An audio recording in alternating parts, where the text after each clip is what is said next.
Thank you guys for all being here today. Appreciate you guys once again. We are here at Soho Works. Thank you guys to the team. Got Ella and Vicky in the back. You guys are awesome. We also have a sponsor, Gokoku Vegetarian over in North Hollywood, the best vegan sushi you've ever had. So thank you, Gokoku Vegetarian, for sponsoring us today. It's the third episode of the Wander Well Living podcast, where we go over the highs and lows of life and the intricacies in between. And in that vein, we talk to inspiring individuals to chart us through their paths through life's complexities. I'm your host, Shaka Smith, and we have a very special episode today.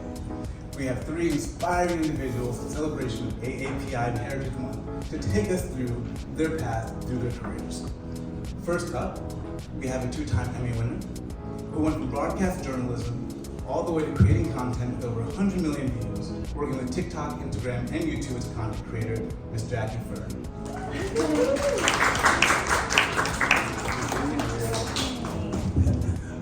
Next up, no stranger to an Emmy, we have a playwright who's hosted for Variety for over 20 years and has also brought us inspiring stories from the biggest entertainers of all time. We have Jenelle Riley.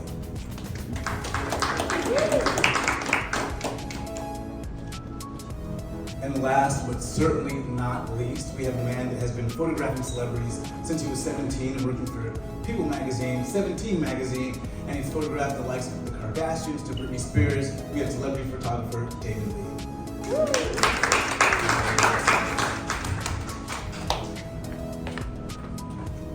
So glad to have all of you join me today. I really wanted to talk to all of you for so long, so it's great I was able to get you all in one room at the same time. I know how busy you guys all are, so thank you for being here. Thanks for having us. Absolutely, absolutely. So first up, obviously it's AAPI Heritage Month. I want to talk to you guys about how that shaped your early childhoods. Did you have a moment in your early childhood that led to the future path you decided to take? I'll start with you. Okay, thank you so much for having us. This is such a great episode for Asian Heritage Month. So for me, a very early formative childhood experience that really shaped this creative path I was on was being told no by my parents. You know what I mean? Yeah. So I'm first generation and my parents are from the Philippines, and when I came here, I really wanted to be in entertainment.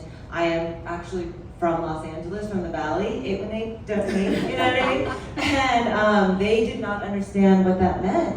So I felt a natural pivot instead of being on TV, especially back then, you didn't really see people on there. People growing up now, they have like Crazy Rich Asians, they have like XO Kitty. I mean, there's so many different avenues, but back then it did not seem possible. So for me, something that was so formative is that I thought the best natural pivot would be TV journalism. And then from there, get to pivot to entertainment, and that's actually the career path that I took. Mine's very similar, and I'm curious, Mine's very similar, and I'm curious if either of these two were big influences, but I remember Connie Chung. I'm probably older than you. Like the first time I saw her on TV, and I thought, not only was she the most beautiful woman I'd ever seen, I was like, she kind of looks like people in my family, and literally nobody else on TV did. And then as I got older, it was Lisa Ling. Oh, yeah. Seeing her on The View, you know, at that point I don't think I was really registering how maybe a lot of the other women looked alike, or you know, that there was something about her that stood out. I just knew that I sort of gravitated to her. I think I was always like, oh, someone with dark black hair, like, because I didn't see much of that growing up in Oregon. I think that's why I always liked Lois Lane. So yeah, those are like the earliest markers I can remember. I know you did. Well, I'm a third generation Chinese American. My grandparents are from China, and my dad grew up in Hollywood, my mom's from Nebraska. So my parents were always really encouraging to me as to pursue my passion and just get out of the house and do something. So one of my first memories was when I was 14, and Kiss FM was really big back in the day. It was 1996, and so I called Kiss FM, and I won 2 tickets to the Rick D's Kiss Fest party. Whoa. And then they sent me these 2 passes, and they were just laminated passes. So I was like, these are so easy to copy. So I copied them, and I ended up bringing my whole family. So What? I brought my parents and my 2 younger sisters, and guess who performed that night? It was LaBouche. So after stepping inside that room and seeing all that creative energy and the exclusivity, way before social media and everything, I was just like, I need to figure out how to keep this going. I want to go to more parties. keep printing fake passes. Yeah. That's how you do it. Yeah. Well, then when I was 17, I won a writing competition for Scholastic, and the prize was $5,000 plus writing. Then I was able to write articles for 17 magazine. So then I asked my editor if I could cover the Teen Choice Awards for her, and she said, "Sure you can," but and then I told her that I had a digital camera. So she asked me if I wanted to be the official digital photographer at the Teen Choice Awards. And this was 1999. And when I got there, I was the only digital photographer and the only Asian in the whole entire award show. So from that experience to now, I actually just went to the Gold House award show, and now we have a full award show just for Asians. So it's amazing how far we've come. Yeah, that was the next thing I want to talk to you guys about is representation in your various industries. I know you went from broadcast journalism to content creating, so that's a little bit different. Mm-hmm. And you've been in the theater and then also hosting on the variety side. And I guess you can also speak to what you've seen from the films and TV shows on that side, if diversity has actually changed, have the behind the scenes changed as well. And same for you, obviously, it's been a huge change for you. But yeah, let's start here. With me? Yeah. Okay. So I've noticed a huge change because when I started in broadcast journalism, I was often the only news anchor in these white newsrooms. So I was the first Filipino Chinese news anchor in Cleveland, Ohio, and this was just in 2016. This is not like a long time ago, you know what I mean? And same with like North Carolina, there was only one other one, and she worked for a rival station, and then Tampa, Florida. I remember there was this feeling in Tampa when I was a news anchor there. I walked in, and the one other Asian news anchor who I had seen before at like journalism conferences, we saw each other and we were like, "Oh my God, it's so good to see you!" And then after hugging, she goes, "Are you here to take my job?" Because it felt like there could only be one. And I was like, "Don't worry, girl. I'm mornings, you're night. Like, don't worry, we're good."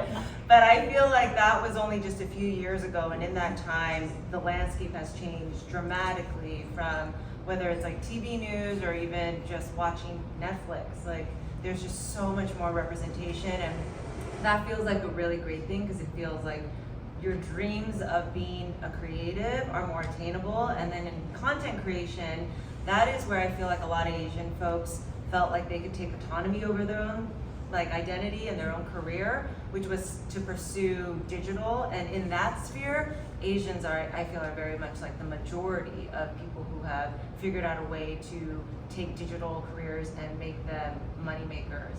So yeah. I just want to say, if we're relating this to the entertainment industry, I'm so excited because literally right now down the street, Ming-Na Wen is getting her star on the Hollywood Walk of Fame. Yeah, I know, and she's one of those people that everybody loves. I mean, I don't know how many people, if anyone, can say they're a Disney princess, they're in the Marvel universe, they're in the DC universe, and they're in the Star Wars universe. Oh yeah. You know, and she's someone who I think like, even knowing how much everyone loves her and how great she is and she's getting this great honor, is kind of underrated. Like, you know, why is she not Meryl Streep level? Why is she, you know, she told me she still has to audition for roles, which blows my mind, right? Like you don't know what she can do. She can literally do anything. So that just fills my black little heart with joy today. But I mean, we're coming off a year where obviously Everything Everywhere All at Once swept the Oscars, and I remember seeing that movie a year ago. I actually did a Q&A with it for opening weekend, and looking around and thinking, God, I love this movie, and it feels so specific to me. I wonder if anyone else will like it. Mm-hmm. And I remember that first Q&A having two thoughts. One was, you know, I think this movie's gonna do well. And the other was, I know everyone's talking about Michelle Yeoh, but you know, the guy from the Goonies, like I think like this could get him some jobs. Yeah. Of course, it goes on to sweep award season, and I'm loving the representation. I feel like, you know, back in 2016 there was that meme, or I don't know if you call it a meme, but it was the hashtag starring John Cho, where they put John Cho into like as a leading man into all these different movies, and it was kind of amusing and aspirational, but now I feel like it's real. Like I keep banging the drum for the new James Bond to be Henry Golding. And I can, and people don't look at me funny. They go, "That's a great idea," you know, and then suggest their suggestion, which is usually Dev Patel, which I'm not opposed to either.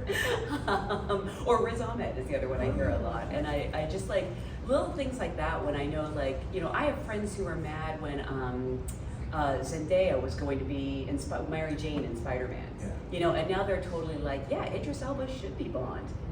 So makes me happy. And for you, I guess you said you've seen such a sea change, you know, in your career. Have you seen, I guess, not drawbacks, but times where the industry has receded?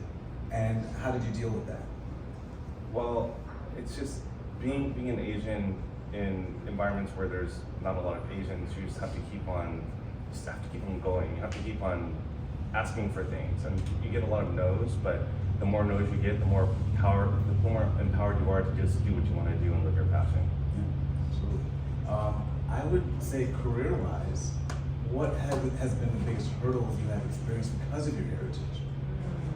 And for you with content creating especially, I wonder, because it's such a new space, Yes. and I'm wondering if you're already seeing the sort of like constructs of power, you know, manifest themselves in that space as well. Yeah, I would say, to speak transparently, I feel like in the digital world, there's this idea that anyone can go viral at any time. You can build this brand just like that, and you see it so often where, you know, if TikTok presses the heater button on a certain creator, they just like blow up, right? But I've noticed that that is a false idea, because that heater button moment typically only happens with white creators, you know? So I find that even though it's like if you're anything besides white, those like moments of virality that translate not only into virality, but actual money making, business building things, brand deals that are 6 figures, are very tough to get and challenging to get as creators of color. I feel like I only ever hear white people say, "I'm going to make a viral video." Yeah. And I'm like, but you haven't gone viral, you haven't shot the thing yet. Why are you so confident it's going to be a viral? Oh, right, because. Right. And I think people don't talk about that a lot. People think like, oh, you can just go viral, it's so easy. And we've seen a lot of like other creators of color, they go viral as well, but there's that other next step in turning that person into a brand.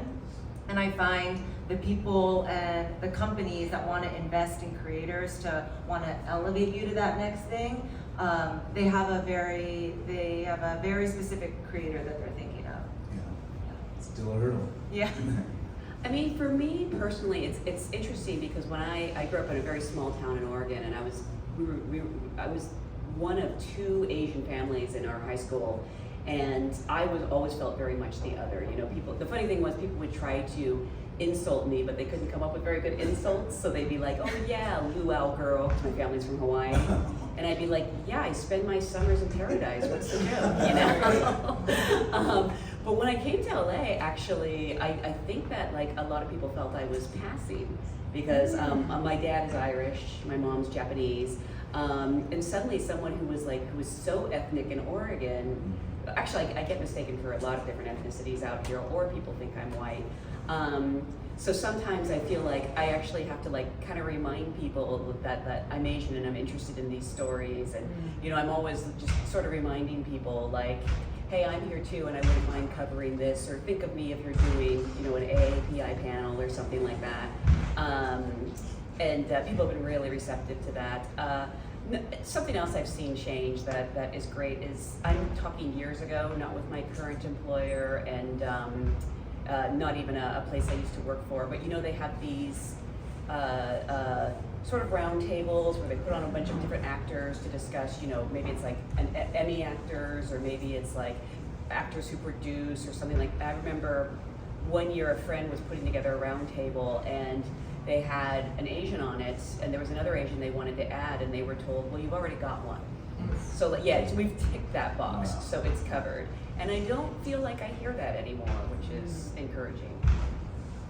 Well, Asians have always been typically behind the scenes, and when I first started taking pictures, I was behind the scenes, and I would be doing photo shoots with celebrities, but then sometimes I wouldn't even take pictures with them. Like when I was doing my photo shoot with Lady Gaga, it was just me and her, and then I just didn't even think about recording any video or taking any pictures because I was just like, oh, I just want to be behind the camera. But now we have opportunities like this, thank you so much, where we can actually get our stories out there and show what the behind the scenes is. So I think things have changed a lot. So tell us more about behind the scenes with Lady Gaga. Yeah. Right? Lady Gaga. So this was actually her first magazine cover shoot. Yeah, and it was for my magazine. It was called TV Inc. And I was working with Universal, and they told me that there was this new artist, and they said that she's going to be the next Madonna.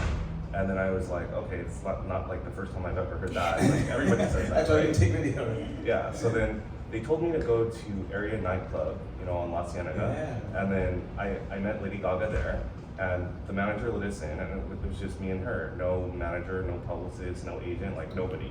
And so I started with the interview with her, and I asked her, what kind of music do you do? And then she said, I do pop. And I'm like, okay, pop like Britney Spears? And she's like, no, pop like German down-tempo house music. It's like, okay, that's interesting. And it was just magical because we were just like hanging out, and I was telling her, go over there, wear that. And something like that, it's not gonna ever happen again because she's so guarded. So I can vouch that won't happen. There's a lot of people that come with her now. Yeah. But she's still so lovely. She gave me love life advice once. Oh. Yeah. I didn't take it. Listen to Lady Gaga. My life would have turned out very differently.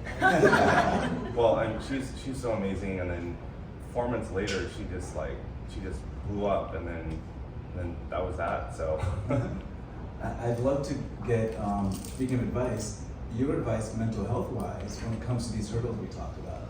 I mean, as a content creator, if you feel like you're struggling against getting that heater button push, how do you decide to invest this time and money and maybe a career change into doing that? Well, I would say for me, our month also happens to be Mental Health Awareness Month, right? And so when I was a news anchor, I remember my friend, she told me she was in therapy, and I was like, oh my gosh, bro, you're weak. Like, what the heck is wrong with you? And but then I noticed, because in my family, you don't do that, right? And I feel like in a lot of first generation families, the idea of going to therapy is just really seen as weak. You keep your struggles to yourself, you bury them under the carpet, and you just like keep going on. In Filipino culture, you really mask your trauma with jokes. One of my favorite professors, she wrote a book, Asian American Psychology, by Dr. Laura Uba, and she was able to categorize each person in the Asian diaspora. And it is psychologically proven that Filipinos tend to be the ones who kind of like use humor as their coping mechanism.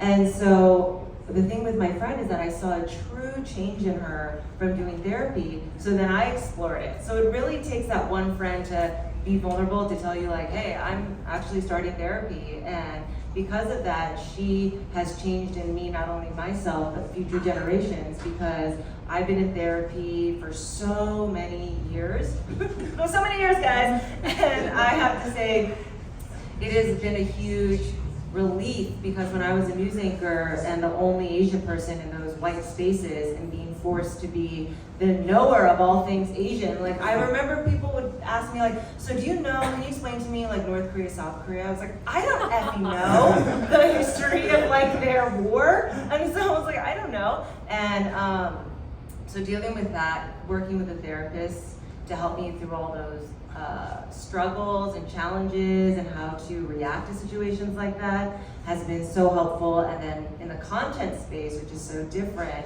you're very alone as a content creator, right? You're typically making content alone, and you feel so much of your self-worth is mired in the views and the statistics and the analytics and how much you're getting for a brand deal, et cetera, et cetera. And I feel like when you work with a therapist through that, it can help you to remember that that is not who you are, it's just what you do. I relate to that so strongly because I remember, growing up, always being told that like you take care of yourself or you're weak. But the weak is the word I really rang with me. I got very, very sick in college. I've always had really bad obsessive compulsive disorder, and at the time I first had it, I didn't really know what it was until, again, I'm dating myself, but Donahue actually did a special on it. And I was like, oh, so like not everyone walks up and down stairs 9 times or puts that light switch on over and over again? And then I couldn't get anyone to believe that it was a real thing. Like nowadays, we know this, we accept it. It's like half the people seem to have, their little quirks. And it wasn't until I got very physically ill and I had every test done known to man, trying to figure out what was wrong with me. Doctors kept saying, like, have you considered a therapist? Have you considered, have you tried going on Prozac? And I remember just going like, no, I just had to get hold of myself. Right. And they put me on, at the time it was Prozac, and it changed my life. It really did. And I stopped having these, stomach pains. I stopped having these panic attacks. And I remember, but that still wasn't enough because I was like, well, when can I go off it? So that I can be strong on my own. And then I finally saw a therapist and I've had good therapists and bad therapists over the year, but this is the one who really kind of saved my life because he said, he's like, you have a medical condition. If your liver was failing, no one would say, you're weak, get over it. No, they would expect you to get surgery. They would expect you to need help, to need medication. And he's like, it's the exact same thing. So there's like no shame in it. And now again, that sounds like, I think we all know that, and like, thank God people are like talking openly about it. But at the time, it was like a whole new world to me. And I remember, starting to think, okay, I'm not weak, and especially growing up in an Asian household where it's, we didn't hug a lot. And we kept all our emotions kind of tamped down, but we did use that dark humor too. So I relate very strongly, and I'm grateful honestly that I got sick physically, because it still comes up like every few years if I'm not taking the time to meditate or manage my schedule. My body lets me know, by making me very sick, and then I'm like, okay, I need to step back. Yeah. Now, I grew up in Pasadena Heights, which is a suburb of LA, and I grew up with all first generation Taiwanese. So my high school is Taiwanese and Mexican. So naturally I would hang out with the Taiwanese because I look like them, but I really didn't have anything in common with them. And one is just like the generational thing, and also it's a different type of culture. And so when I had that opportunity to go to the Teen Choice Awards, I asked all my friends if they wanted to go with me, and they told me that they didn't want to go. So it made me think that there was something wrong with me because I wanted to go, but nobody else wanted to go. So right there, like, there's like a lot of, that was causing me mental illness because I don't know why I wanted something and nobody else wanted it. So, and then as you get older, you're just trying to find out like what your tribe is, where you fit in. And I'm also Cancer, so I'm very sensitive to energy, and when I'm around different people, I absorb it. But one way that I've been able to really move forward is through meditation. And with meditation, I could just, I meditate at least an hour a day, and it just really clears my head out, and then I get to clear all that crazy energy that I get from other people. So that's how I deal with it. Yeah, I'm a big fan of meditation, big fan of journaling. Huge. I know in the industry there's a pressure sometimes to conform, that code switching. What was that pressure like, especially broadcast journalism or hosting? What was that pressure like for all three of you, and how did you balance that pressure? And then did you find some sort of level of authenticity you were able to sit with? Anyway. So I have found for me, code switching is such a big thing, for real. And so, especially again, in these white newsrooms, the first one that I was in it was Greensboro, North Carolina, and I had come from New York City. So I was raised literally in a New York City newsroom. I'm talking like CNN, where I saw people, the way you speak to other people is just, there is no feeling, there is no sweet talk here. It's like, what the fuck did you do? I was like, what's wrong with you? Like, I saw a freaking man crying because he messed up on the teleprompter. Like, it was just like, you're berated there, right? So I went from New York City newsroom, where I'm a very loud, outspoken Asian American female, to Greensboro, North Carolina, and the staff just did not understand my tone. And they were oftentimes like, she's so, like, what's wrong with her, right? She doesn't know how to talk to us. And I go, oh my gosh, okay. So I felt not only as like an Asian person, they expected me to probably be a different way, like maybe quiet, or like, oh, that's cool, guys, like, yeah, I'm just happy to be here, you know what I mean? And I would just say, like, what happened there? The grammar is wrong, you know what I mean? And I had to learn to really sweeten up the tone, to be received, and that was very weird. I felt like being in a newsroom, and you might get this too, I was just asked to be so many contradicting things, right? Like, hired as a super youthful person, but then had to speak in this deep voice to be serious. Had to be like their token exotic Asian, but also appeal to the masses there, which was like predominantly white and black audience. And it was just so weird, all the things they wanted me to be, which was anything but myself. So that was awkward. The reason I like following you is you say things that make me remember. I just had like a memory I think I buried for a long time about a college boyfriend who we got to like, and we were arguing about something, I can't remember what, and he was like, he finally said, I thought you'd be submissive. Yeah. And I found out later he always had Asian girlfriends, and I was like, oh, okay. Red flag. Yeah, exactly. But oh, this is so embarrassing. But like, I spent years, because again, I was sort of in between, you know, being existing in these two worlds. I had color contacts. Oh wow. I tried to dye my hair red repeatedly. Like all these things, you know, I tried to change the way I looked so much. I wasn't purposely trying to lighten my skin, but I had really bad acne, and they told me like, this cream I would use, they were like, it'll make you lighter, and I was like, great, and I would cake that stuff on. So maybe it was purposely. And it's funny because it's like all those things now that I'm trying to fight against. Like, I'm like, why am I so pale? And you know, my hair isn't black enough. And but I talked to a lot of Asian actors, and it's, you know, specifically the women who have all basically said like, oh yeah, I had the color contacts. You know, I went through that phase too, and you know, and they often say, you know, this is another funny thing as a journalist, when people who are successful keep telling you something, you finally start to believe it when enough people say it.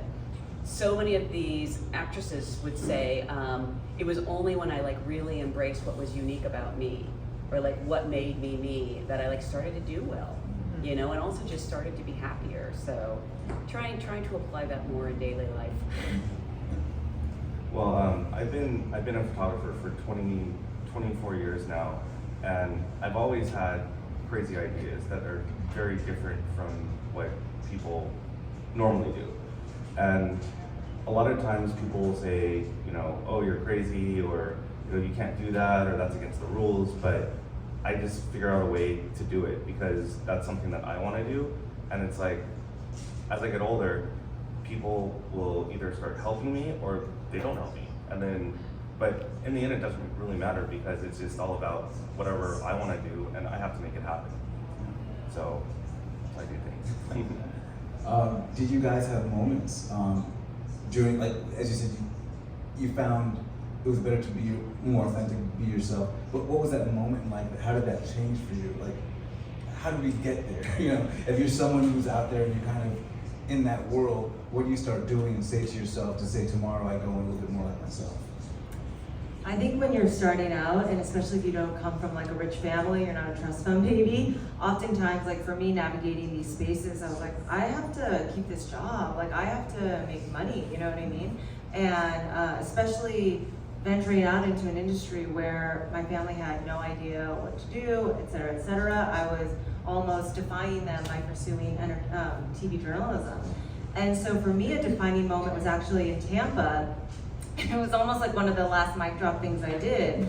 So Tampa, you know, is in Florida, and it is a very, like, it's a red state. And so there was a white man who claimed to be transracial and said he was Filipino. He identified as Filipino. I think he was like saying he, you know, just like claiming he was that.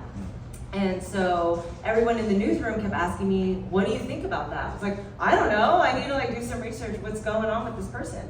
And I ended up doing a commentary that was on air, like a 90-second, a minute and a half commentary, speaking about how problematic this is. And again, this is in a Tampa, Florida newsroom where only the Black assistant news director, she is the one who gave me the encouragement and the green light to do it, versus everyone under her who was white was like, you can't say this. And I was like, she approved it. Like, she approved it. And I called out white privilege, how it reeks of white privilege, how this is problematic, how, you know, this man is just so many different things that is like wrong. And it was honestly the most scary, liberating thing I ever did. You could hear a pin drop in that newsroom, but I said it, and it was the last thing I actually did in that newsroom. Yeah, I did it, and then they were like, okay, cool, we can tell you're not happy here, you can be let out of your contract. Oh, wow. We'll pull up the clip right now. Yeah. Oh, wow. Did you have a defining moment like that? It was actually kind of similar, but it was, you know, comic book fandoms have very strong opinions, and a lot of them maybe aren't, you know, the warmest to women of color, women of a certain weight. I remember it was fairly recently. I did like this panel with like three white guys and me discussing a certain superhero movie.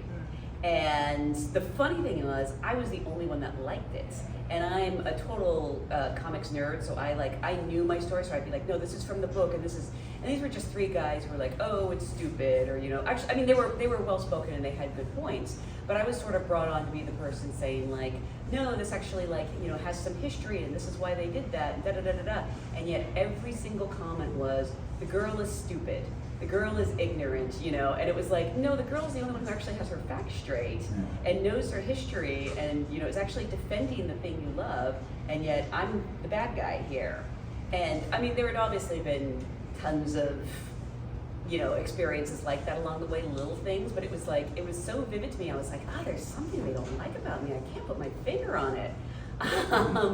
And like, I'd be lying if I said it still doesn't like hurt me or upset me to see that, but like, I'm just getting older too, and I just care so much less, you know, what people think. I still do have that thing where like, oh, I have to, you know, I have to play nice, I have to, you know, work with these people. But the older I get, it's like, you know what, I have enough friends. I don't need everyone to like me. So getting old and cranky is my advice. I guess you've always, to some degree, been able to call the shots. Was there a moment that surprised you and you had to walk away? Yes. Well, one time I was doing a photo shoot, and so as a fashion photographer, I'm always working with a lot of women. And this one time I was doing the shoot, all these women started ganging up on me, and I was just so angry because it was just like my opinion didn't matter, but I'm the photographer, so I can't really do what I wanted to do. So then I ended up pulling the designer into the other room, and I pretty much just yelled at her, and I made her cry. And then I told her that I'm leaving. And then she begged me to stay, and everything was fine after that. But yeah, it was something else. Tell me about, I guess, that power of no and standing up for yourself. What does that look like, and how has that developed? Sure. I'll let you off the hook. I'm gonna be honest, it's hard for me. It's hard. I've been a people pleaser, and you know, I'm always the one who's like trying to keep the peace, and it's still very hard for me to stand up to myself. Usually as soon as I do, I feel really bad about it, even if I'm in the right. And then luckily I have like some really great friends that I can go to and say like, here's the situation, you know, was I wrong? And they'll be honest. You know, if they witness something, they'll be like, no, you were out of line, or, and of course, a lot of the time, I'm the one telling the story, but I try to be fair as a journalist. I try to present both sides, and I'm still getting used to it. Weirdly, I had, I was saying earlier backstage, I had a really bad neighbor who lived underneath me for a while, and she was crazy racist. But the funny thing was, she couldn't figure out what ethnicity I was, so she called me like Wuhan, you know, and I'd be like, no, not quite, or like then she called me a slur for like a Latino person, and I'd be like, oh, you're getting colder, you know. And I realized at a certain point, because I kept trying to deal with her and I felt bad for her and reason with her, and you just couldn't. She was just, I'm sorry, especially as someone who's like a mental health advocate, she was just miserable and crazy, and she wasn't going to change, and she wasn't interested in it. And I had to kind of learn to be mean to her, because it was the only thing she responded to. Trying to reason with her, trying to tell her like, hey, she didn't want, the whole thing was she didn't want me showering after 10 p.m. Well, she didn't want me showering at all, which that was the whole thing. So she didn't want me running any water in my home after 10 p.m. And after, it took like 2 years for me to realize like, she's just gonna complain, she's gonna scream things, she's gonna be out of line. The only thing she responded to was if I screamed back. And I hated it, but then I started to get a little good at it. And I don't enjoy screaming at people anymore than I did before, but like, and I try to choose my moments, and often if I do lose my temper, I'll immediately apologize, but I'm getting better at it, which I don't know if that's a good thing or not. Well, but sometimes people come in our life for a reason. Maybe she's there to help you. Yeah, no, my friends have said like, I know you and you're gonna feel bad for standing up for yourself, and don't do that. So trying to get better about owning it, yeah. How about yourself, David? For me, it's like, I just learned that you have to really choose your battles, and when you have to, it's all about alignment. So you have to look at your core values, which could be, it's like your integrity, your passion, your drive, and if something doesn't fall in line with that, and it's really bad, then you should stand up for yourself. But sometimes things are just like too much to handle, and it might be better to walk away too. So. Sage advice. How we talk about hurdles, I want to talk about opportunities, positives. How has your heritage brought opportunities or positives, and how have you been able to utilize that for your own career? I find for me sometimes like, for example, I know that the first news anchoring job I got is because they thought that I would be very appealing to both the audiences in there, so I felt like it very much was a token hire, and so that was an opportunity that I realized that was the case later on into the contract. It's like, oh, they basically hired me to be like that person, and so I feel like sometimes those opportunities, and that's like for broadcast, and as a creator, I find that last year for me as a creator, during Asian Heritage Month, it felt like my freaking Super Bowl. I was like, whoa, all these brands are like so wanting to work with me because it's like they need to fill that quota for like Asian Heritage Month, and so I was like, if the check's clear, it's all right. You know what I mean? It's so true. Like, for whatever reason that you ask me to do a job, I'll get up there and do it, and hopefully, you'll like what I do, and you'll have me back. So, there are certain opportunities. The one thing that kind of springs to mind is shortly before the pandemic, someone organized a group. We don't have a better name for it. We just kind of refer to it as Journal Asians. And it's journalists who are also Asian, and yeah, we're working on the name. And it just never occurred to me, and then like getting to get together with these people and share our stories and realize, oh, it's not me. Like some people are terrible, and also like clue other in. There's a great theater company in town, East West Players, that is very AAPI oriented, and like elevating those voices and looking out for those people and just sort of being in the know. And it was just a community that like I didn't really know I was missing. The pandemic obviously put a halt to everything, but we're starting to like get back up, and I just love talking to these people. I've been involved with the Asian community for a long time now. So my very first internship was for the Rafu Shimpo, and it's a bilingual Japanese newspaper. And what I would do is the writers would send in their letters, like handwritten, and I would type it up for the newspaper. And over that really showed me, community, and it really, like, it was really inspirational because I got to see a bunch of Asians doing something. And then as I got older, I would get these other opportunities with shooting Asian celebrities. I just did a dream project where I did a shoot for Wu Pei. So she's known as the most famous designer in China. And I shot 20 of her dresses, and these are just like the most beautiful, spectacular pieces. So I think that the reason why I got that job was probably because I'm Asian and she's Asian too. So sometimes you get the jobs because you're Asian, and sometimes you don't. So Yeah. Something that you highlighted was, AAPI month, all the brand deals. I know that myself in February. How do you deal with it if you are wanted because of your ethnicity or your heritage, but it feels disingenuous? And how do you evaluate, whether or not the opportunity is an authentic opportunity to reflect your heritage?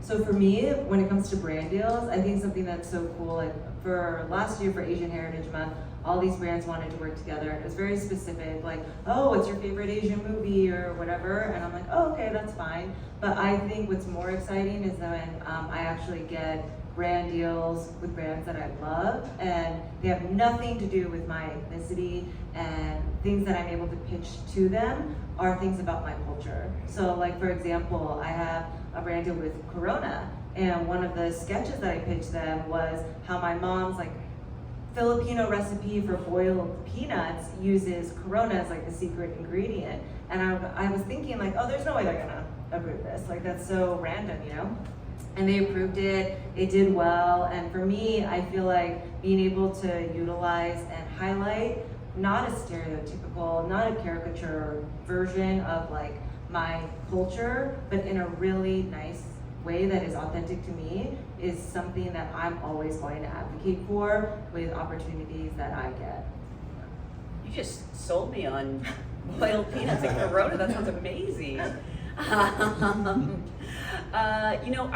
have found myself, sort of questioning people's motives a lot in recent years. It's like, oh, suddenly you're aware that this is an issue. And then I'm like, maybe you're overthinking it. Just take the opportunity. At least in my situation, a lot of times, especially not now, but when I started out in theater 20 years ago, a lot of times they needed a token woman, or a token ethnic person to be on, when they have these like short play write-ups sort of things. And part of me would kind of be like, hey, and then I was like, well, just do a good job. And prove that they were right to ask you, and hopefully open the door for people down the line. And maybe that's just me being selfish and choosing not to think about it. But like I said, I don't like confrontation, so I don't know. I don't know what I would have said. And I find also often that people, they want to do the correct thing, and if they go about it in a clumsy way, it's they really do mean well. And so I try to give people the benefit of the doubt most of the time. Well, as a photographer, I'm really passionate about food, fashion, working with celebrities, and telling stories. So when clients come to me, it just depends if I like them a lot, or if the budget's in line with my budget, and from there, that's when I make the decision if I want to work with them or not. It's straightforward. Now, the last few years we had a rise in Asian hate. I mean, I'm not even sure if it's a rise in Asian hate or like we're getting better coverage of it. It wasn't covered before. But with that rise, have you guys shifted? Has your career shifted, and in what way? For me, and especially we were so talking a lot during that time. Like, it was like BLM and then that as well. Like so many things happening in the pandemic bubble.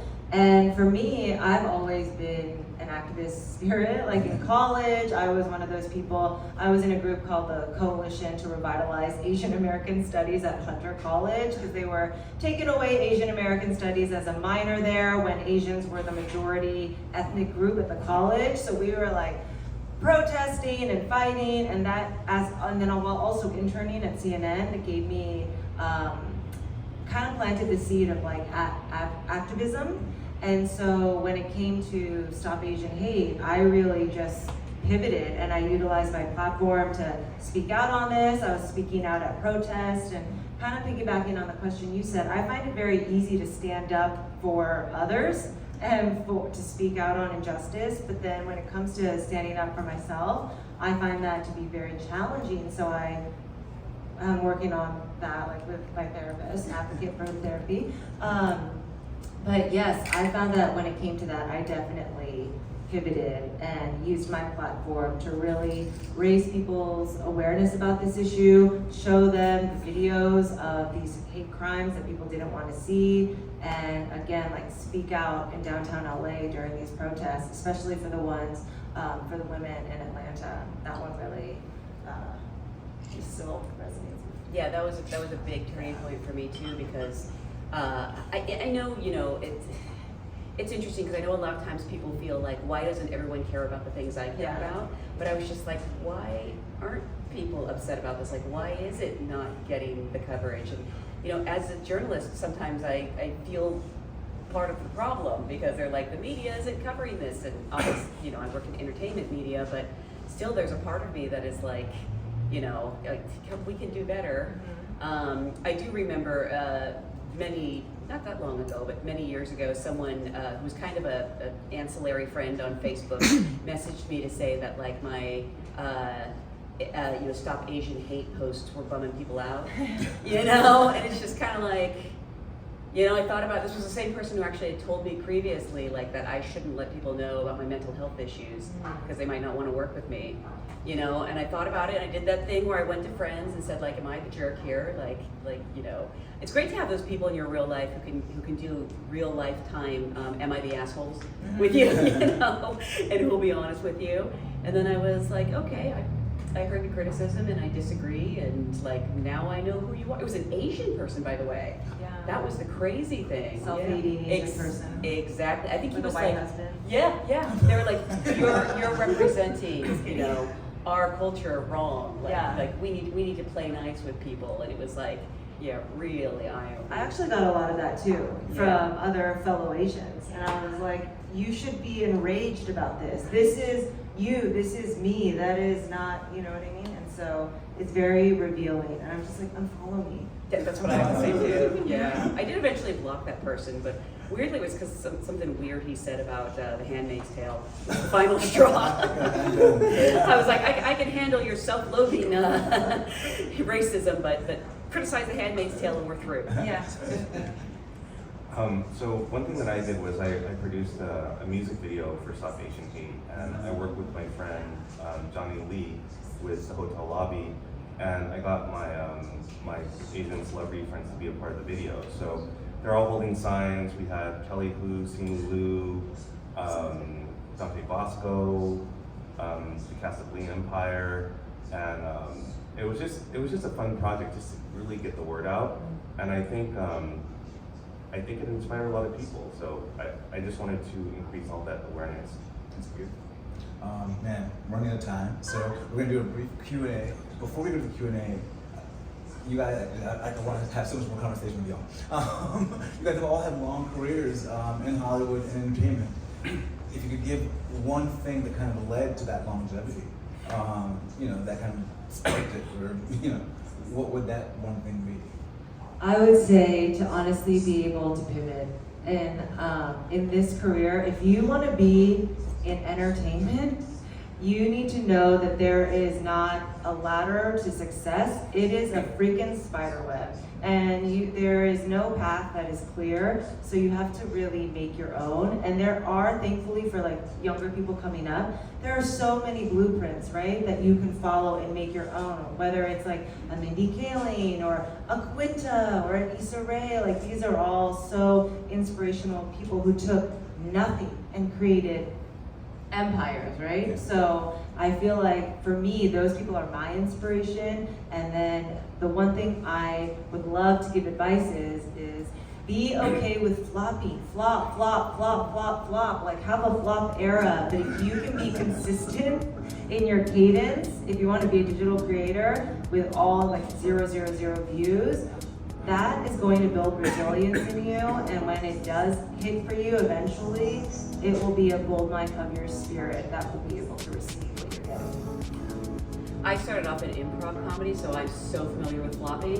And one of the best gifts that a teacher ever gave me was to say, like, don't try to be funny, just try to be true to the rules and get comfortable with failing because you're going to do it a lot. Funny, I don't do improv that much anymore. I wonder why. My advice is probably to be your own biggest advocate, because no one's going to give you anything. You know, there might be people who help you out, but like I remember, like in high school, everybody thought I was crazy that I wanted to go work in Hollywood, or like even when I came out here, some of the projects I wanted to do, like there was nobody backing them or supporting them. I didn't have a lot of, you know, not from like, you know, the higher ups and like getting my shows up, you know, things like that. So I had to sort of find my tribe and find people who would support me and just do it. And, you know, and I had people who would tell me this is a terrible idea, you know. The first like real significant production I directed, the way that the designers spoke to me versus the male directors who had just as much experience, if not less than me. It was interesting because men started to notice, and that's when you know it's bad, because they would be like, "Huh, I can't understand why he's talking to you that way," like, and you see them start to put the pieces together, you know. And I just and I felt really bad, and I second guessed myself, but I was also at that point all in. So I was like, just keep believing in yourself, because there's gonna be times when other people won't. So you gotta have your own back. Well, you know, it's all about passion. And first of all, you have to find your passion. Once you find your passion, you just have to keep on trailblazing. You're gonna get the word no a lot, but it's better to hear that word no, because once you get that yes, it just feels so much better, and you just keep on moving forward and building your career one level to the next. But if there's no passion, there's no reason why you should even try it. Very true. Thank you for that, guys. And then we want to thank you guys for being here. This is an incredible conversation. Just again, thank you guys. Thank you. Good job. Thank you for being a great Thank audience. you, everyone. Yeah. Thank you. Thank you guys, and join us for the next episode of Wonder What Will Be Podcast.